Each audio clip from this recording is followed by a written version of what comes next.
සමාජ ප්‍රාග්ධනය, social capital.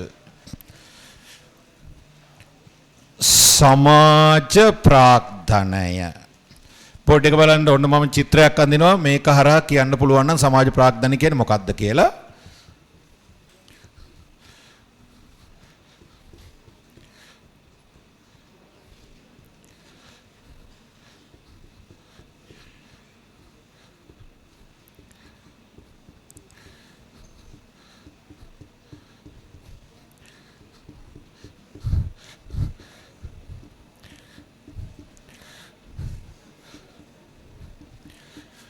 මේ තියෙන සමාජ ප්‍රාග්ධනය.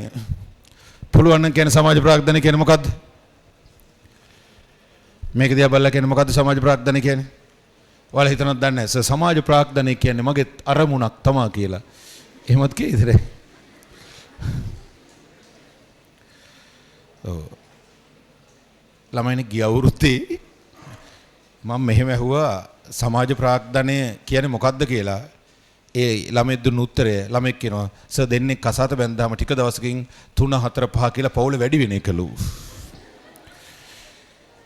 සමාජ ප්‍රාග්ධනය කියන්නේ ඒක නෙමෙයි. මෙන්න මේ වගේ දෙයක්.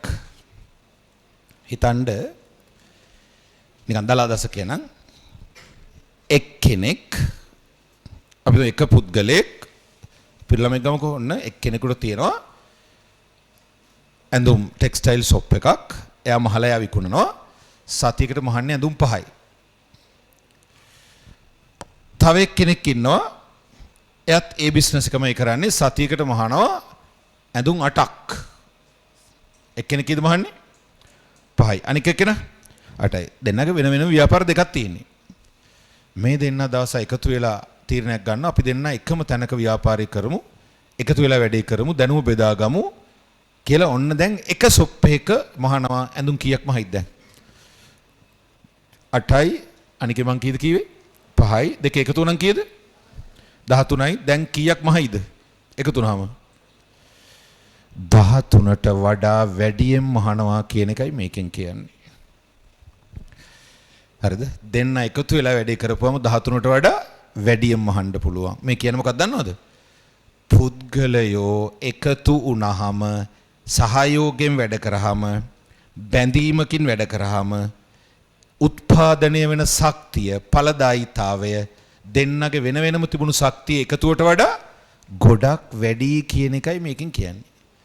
වෙන වෙනම මැහුවොත් ඇඳුම් 13යි. එහෙම නේද මං කිව්වේ 13යි. එකතු වෙලා දැනුම බෙදාගෙන සමහරට ඇඳුම් දෙකේම සමහර කොටස් එක්කෙනෙකුට හොඳට මහන්න පුළුවන් ඇති. දැනුම බෙදාගෙන වැඩ කරාම සමහරට ඒගොල්ලන්ට සතියකට ඇඳුම් 25ක් වුණත් මහන්න හැකියාවක් තියෙයි. එක් කට්ටිය වෙන වෙනම ඉන්නවට වඩා එකතු වෙලා වැඩ කරද්දී අර වෙන වෙනම නිමෝමේ එකතුවට වඩා පොදු එකතුව වැඩි කියන එකයි මේකෙන් කියන්නේ දල වශයෙන් මෙච්චරයි. ළමයිනි සමාජ ප්‍රාග්ධනය කියන්නේ අන්තර් පුද්ගල සම්බන්ධතා. පුද්ගලයා අතර තියෙන අන්තර් පුද්ගල සම්බන්ධතා. ආයතනයක ශ්‍රමිකයන් අතර තියෙන සම්බන්ධතා. රාජ්‍ය ආයතනයක සේවකයන් අතර තියෙන එකමුතුකම සහයෝගීතාවය බැඳීම. ශ්‍රමිකයෝ අතර එකමුතුකම බැඳීම සහයෝගීතාවය හරියටම කිව්වොත් අන්තර්පුද්ගල සම්බන්ධතා හොඳයි නම් ඵලදායීතාවය වැඩි වෙනවලු ළමයිනි. ඒ අන්තර්පුද්ගල සම්බන්ධතා වලට තමයි කියන්නේ මොකද්ද? සමාජ ප්‍රාග්ධනය කියලා. ඉතින් ආර්ථික විද්‍යාවට අනුව මේ සමාජ ප්‍රාග්ධනය හැදෙන හැටි තියෙනවා. ඒ කියන්නේ අන්තර්පුද්ගල සම්බන්ධතා හැදෙන හැටි තියෙනවා. එකක් තමයි සමිති සමාගම්. ගම්වල තියෙන අවමංගල්‍ය ආධාර සමිති, ක්‍රීඩා සමිති, මහිලා සමිති, ආයතන වල තියෙන සුබ සාධන සමිති, ඒවා හරහා සමාජ ප්‍රාග්ධනය හැදෙනවා. තව තියෙන උපකාරක කණ්ඩායම් කියලා වර්ගයක්. දැන් මේ පන්ති බලන්න ඔයාලා දන්නවා ඇති. සමහරට පොඩි 3-4 දෙනාගේ 5 දෙනාගේ 10 දෙනාගේ කණ්ඩායම් ඇති. එන්නේ එකට, වාඩි වෙන්නේ එකට, කෑම කන්නේ එකට, සමහරට යන්නේ එකට, ප්‍රශ්නයක් આવුත් ගේමට යන්නේ එකට. පොඩි ශක්තියක් තියෙනවා ටිකක් නිකන්.